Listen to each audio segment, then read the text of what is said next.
All right, I can see participants starting to fill in the room. So thank you everyone for being here at the second annual Dismantle Preservation Unconference.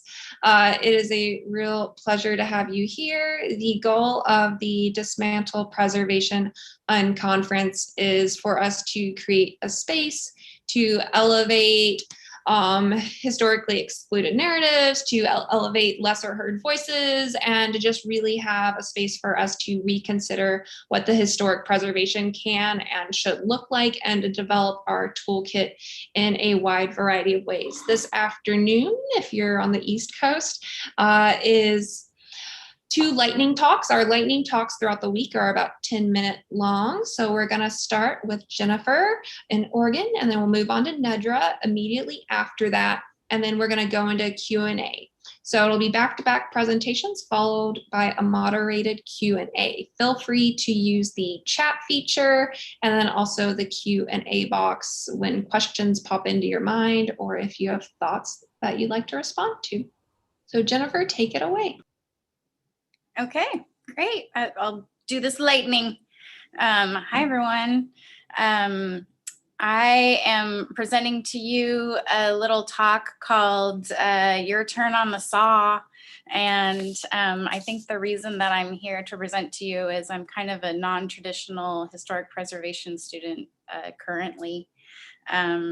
After 15 years in a career of teaching English and literature at the college level, I decided to make a career change into grant writing and to focus on historic preservation and humanities and arts projects. So I enrolled in a community college program and for an AA degree. And it's a very hands-on program. So that really pushed me totally out of my comfort zone and still does. It still does. So maybe some of you have these feelings too. I'm middle-aged and a lot of my students, actually a healthy number of my fellow students are also middle-aged. But there is, the traditional student is an 18-year-old recent high school graduate, and those are the majority of my peers.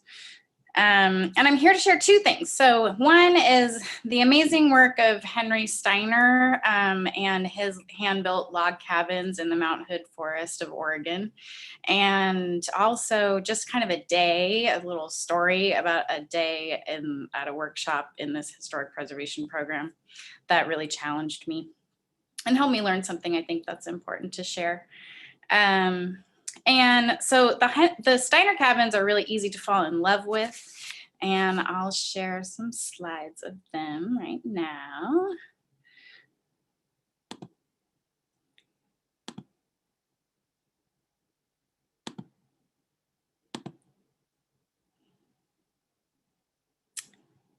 Back to the beginning.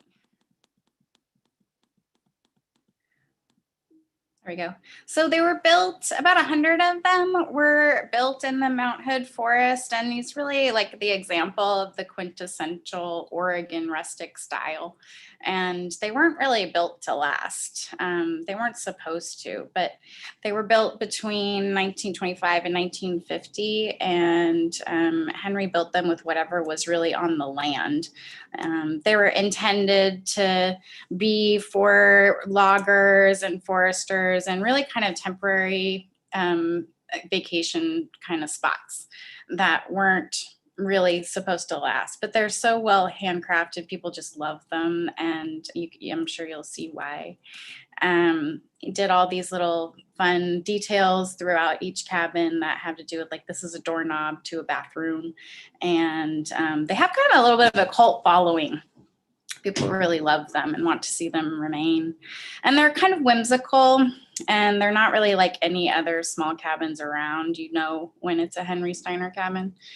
And he didn't purchase anything. He was really, really cheap and thrifty about it. Anything that was on the land he would use, including all the branches and trees, doorknobs, shelves, all of even down to the furniture. One of the signature things is this starburst pattern at the top of the porches like this, and the very live tree, live cut porch posts like this one here. I'm going to go through these kind of quick. This is a beautiful staircase where it just kind of keeps the tree there. And a lot of local basalt fireplaces that were made by his son. And they had interior bridges like this, and a lot of custom furniture that went along with the cabin. So this book split log door is another signature of a Steiner cabin, where the log is a curved log. It was found and then split like a bookend and opened and to create that window. A lot of handmade latches, and just kind of used whatever was there and what was found. It really, a lot of preservation terms apply to the Steiner cabins because they're in a state of preservation or restoration or even relocation. And there are also some little bit of faux Steiners that builders are have imitated. This is just one example.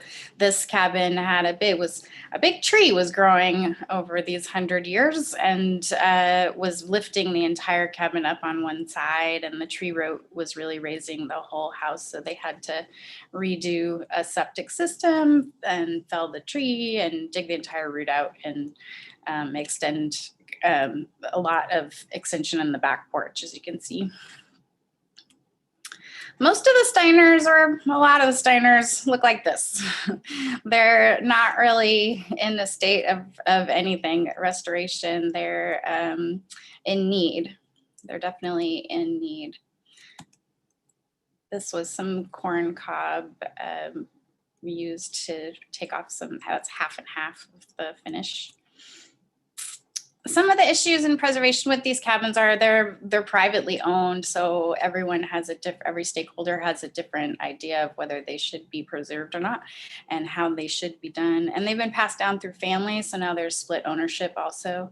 And they don't have foundations. They were built without foundations because they weren't supposed to last. They weren't supposed to last. And for a long time, they have been kind of abused because they've been little party pads for skiers up at Mount Hood.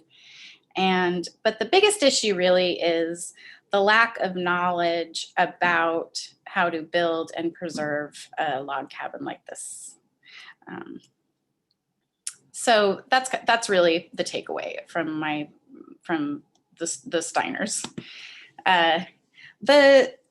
I live in Portland, which is about 2 hours away from the college that I attend, and I travel there every week and I camp out and I go take my class and I pay my tuition in cash as I can afford it. I just chip away one class at a time while I am taking care of my day job and my son. And it's not really an easy path to be this historic preservation student, but I'm really enjoying everything I'm learning.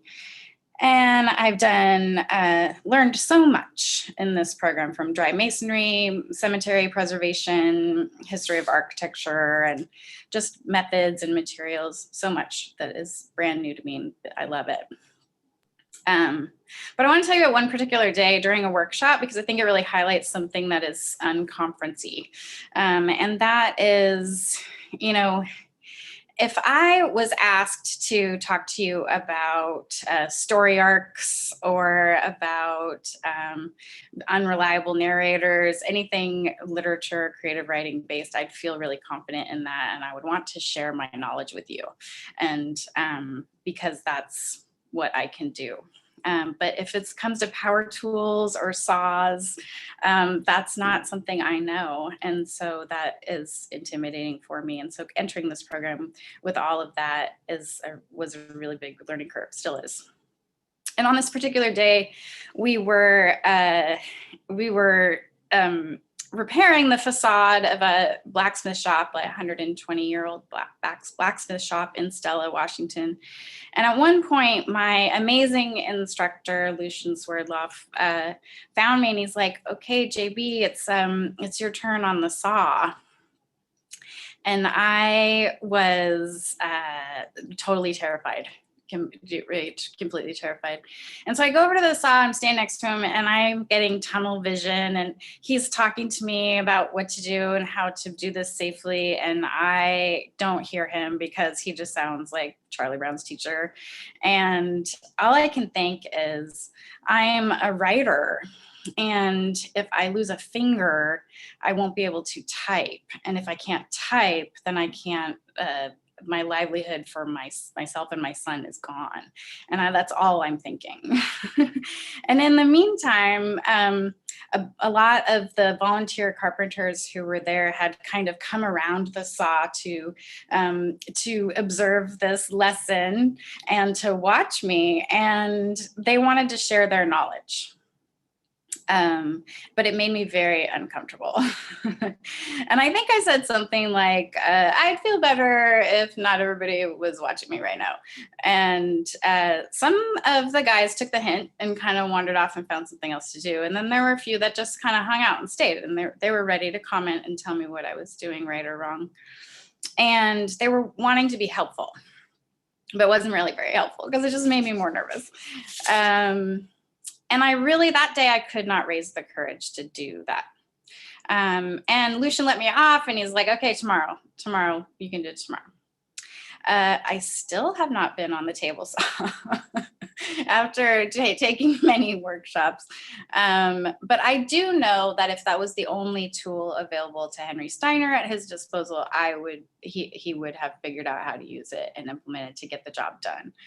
And so what I learned as a non-traditional student is you have to be a little bit humble in learning this new thing. I feel very comfortable writing assignments or doing research and recording data.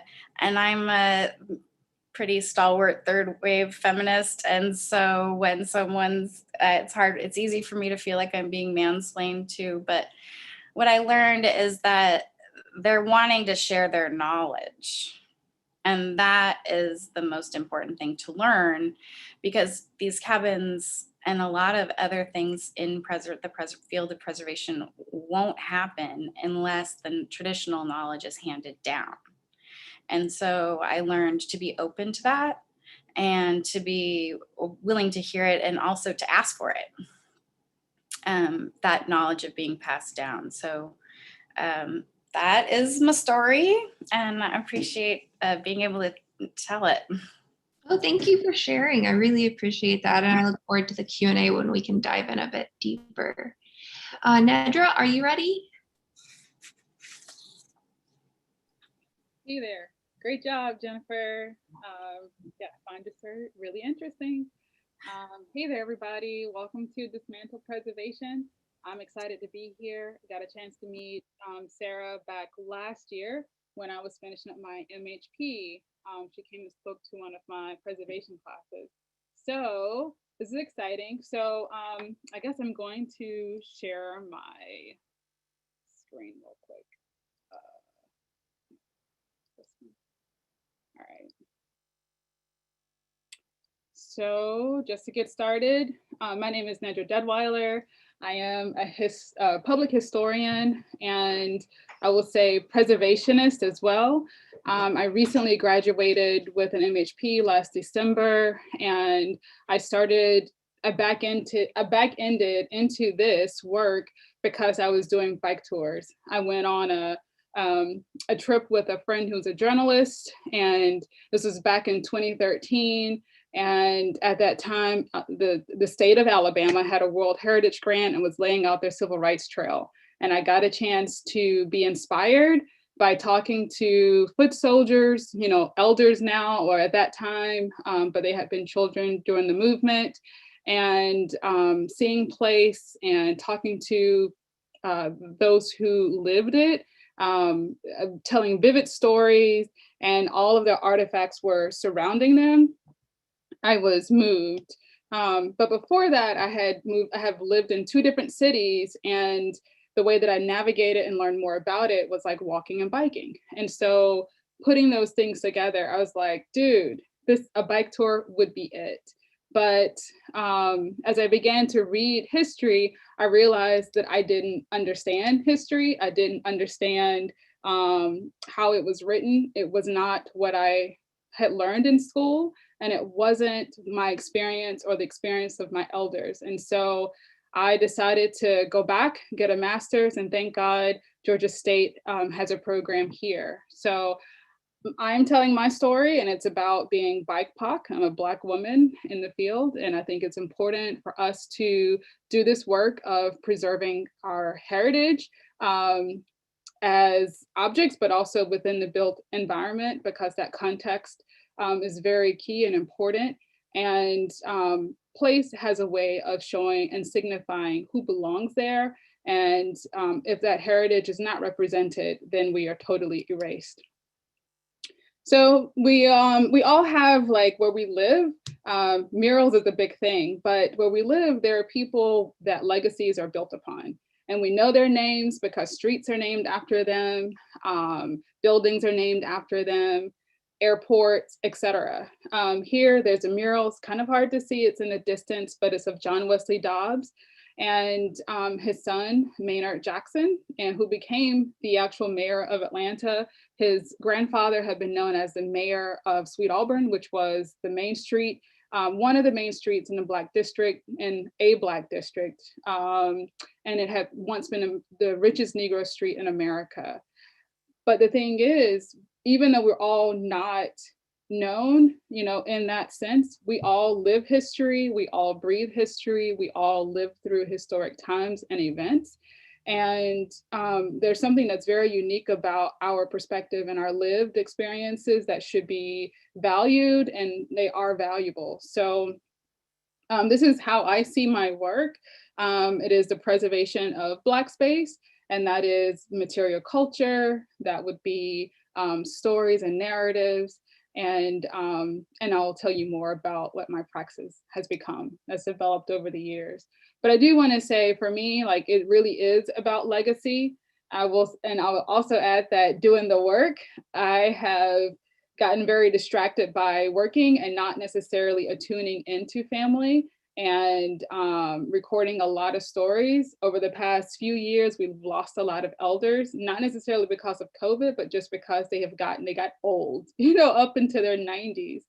And people who were born in the 1920s, that world does not exist anymore. And broadly, it does not exist. And so getting things down the way they told it, the way they expressed it, or all of their artifacts. I sit at my desk with two photos. One is like my granddad, who was a pastor, but he also had worked at Atlanta Life Insurance Company, which is along Auburn Avenue. And when we were cleaning out his office, like the final cleaning out of his office, I found this postcard. And, you know, it's probably somewhere from the 60s or the 70s, but I found it very interesting. And just because of the color, and this is one of the buildings that still exists and looks similar to this today, but it also has had some change. So, you know, having these things, you know, material culture, I didn't know that word before, I learned it in school, but it's a reminder of where we were, what we valued, and what we were thinking at the time. But I do this because of family, all the narratives and stories that I heard, and I did not see us reflected in the things that I had learned. And I want to be about the business of documenting, preserving, and saving and retelling this for my family, as well as for Black people at large. A term, you know, we talk about language and the importance of language. One of the words that I learned in my archives class was symbolic annihilation. And this word, Jennifer talked about being a third wave feminist.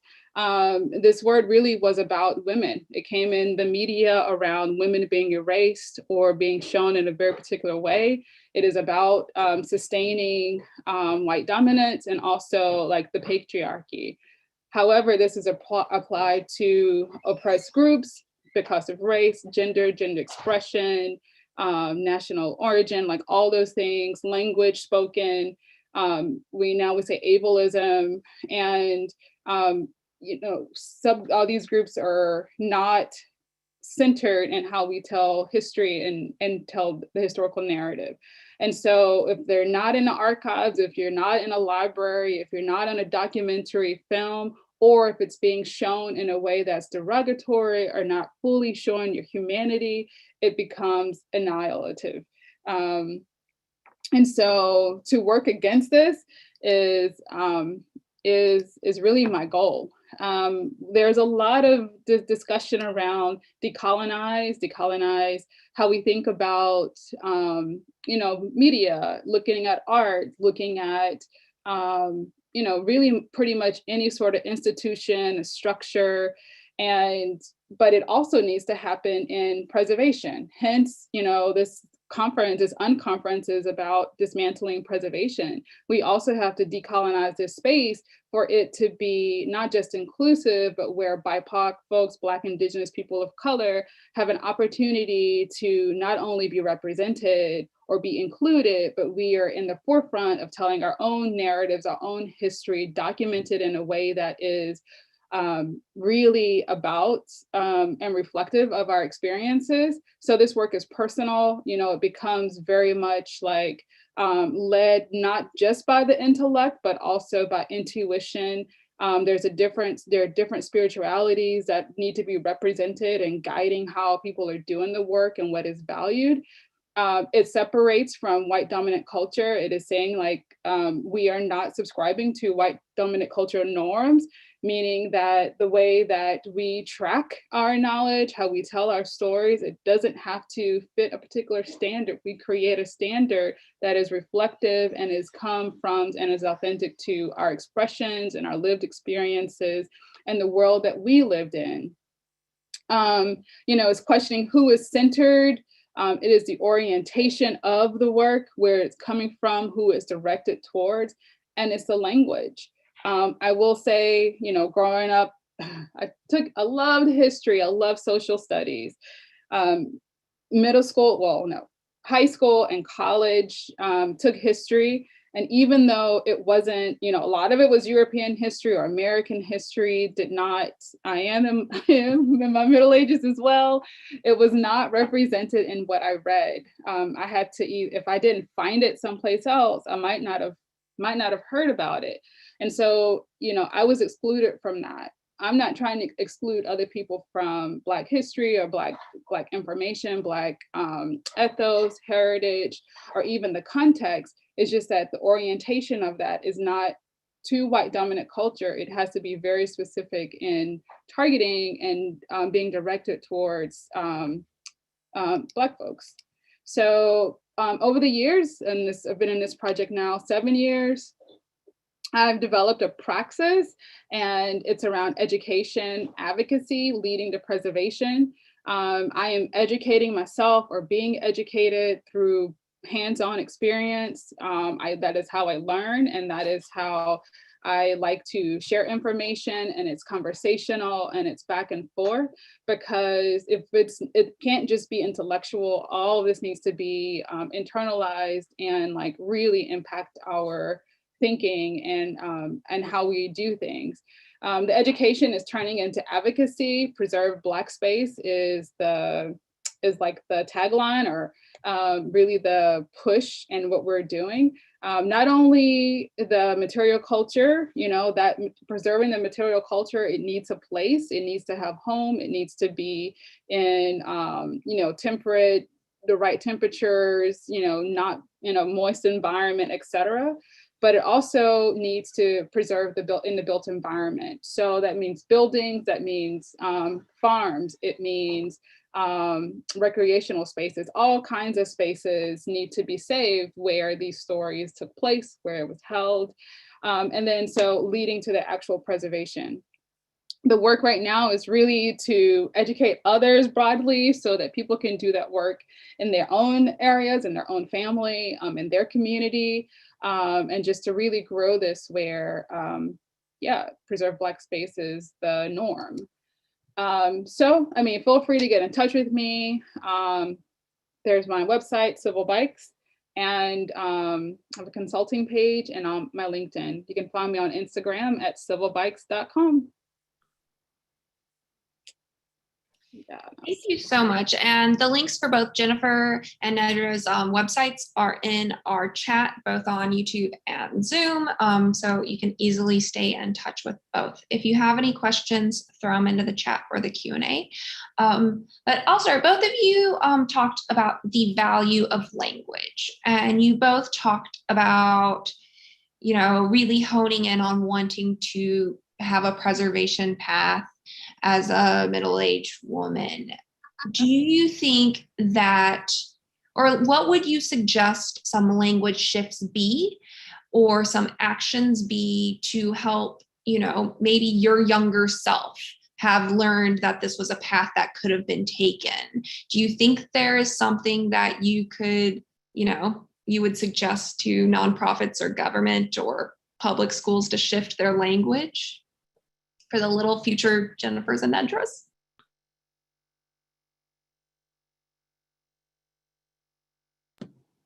Definitely, there were no apprenticeship sort of in any kind of construction industry available to me, for sure. I graduated high school in '92, so at that time, that was not a choice.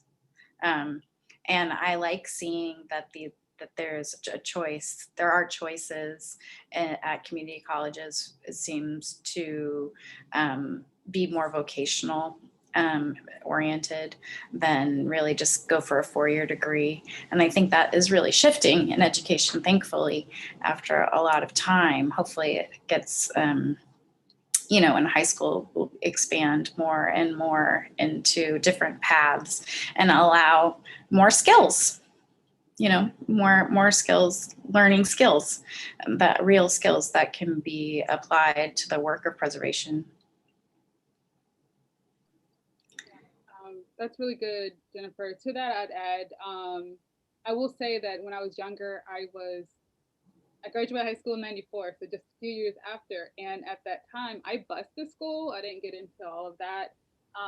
But at that time where I will say I was taught to assimilate, if I wanted to be successful, I needed to really embrace white culture and the dominant culture in society, and that was the way that I would be most successful in life.